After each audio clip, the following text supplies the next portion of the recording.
ఈరోజు వంట బెండకాయ మసాలా కూర. ఫస్ట్ బాండి పెట్టి ఆయిల్ వేసి బెండకాయలు కట్ చేసినవి వేయించుకోవాలి. మిక్సీ జార్లో ధనియాలు, జీడిపప్పు, జీలకర్ర, వేరుశనగపప్పు వేయించుకొని బాండీలో దోరగా పక్కన పెట్టుకోవాలి. టమాటాలు 5, పచ్చిమిర్చి 4, ఉల్లిపాయలు 2 కట్ చేసుకొని పెట్టుకోవాలి. ఇప్పుడు బాండీలో ఆయిల్ వేసి ఉల్లిపాయలు కట్ చేసినవి, టమాటాలు కట్ చేసినవి వేగనిచ్చుకోవాలి. వేగిన తర్వాత ఒక మిక్సీ జార్ తీసుకోవాలి. మిక్సీ జార్ వేసుకొని గ్రైండ్ చేసుకొని కొంచెం చింతపండు వేసి గ్రైండ్ చేసుకుంటాం. మళ్ళీ అదే బాండీలో ఆయిల్ వేసి ఇంగువ వేసి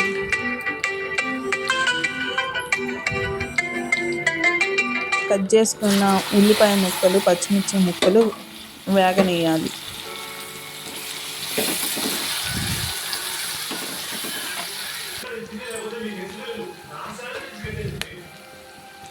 ఇప్పుడు అల్లం వెల్లుల్లి పేస్ట్ కొంచెం వేసుకోవాలి, 1 స్పూన్.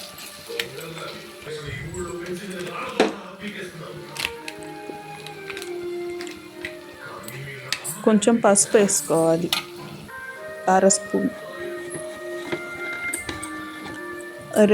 2 స్పూన్ల కారం వేసుకోవాలి.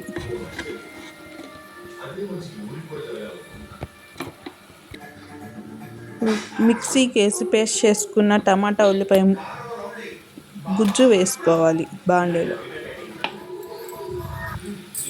ఇప్పుడు వేగనీయాలి బాండీలో అవన్నీ. కొంచెం 1 గ్లాస్ వాటర్ వేసుకోవాలి. ఇందాక ధనియాలు అవన్నీ చెప్పాను కదా, అది పొడి చేసుకొని వేసుకోవాలి. ఇప్పుడు తగినంత ఉప్పు వేసుకోవాలి. లాస్ట్లో నూనెలో వేగనిచ్చిన బెండకాయ ముక్కల్ని కూరలో వేసుకొని తిప్పాలి. ఒక 10 నిమిషాలు వేగనిస్తే సరిపోయిద్ది.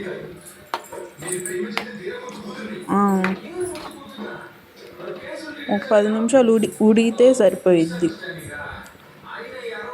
లాస్ట్లో గ్రేవీ సిద్ధంగా ఉంది, ఇక కొత్తిమీర వేసుకోవటమే.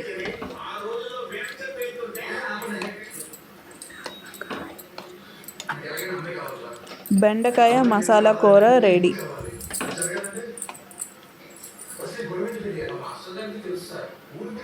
అంతే, బెండకాయ మసాలా కూర రెడీ.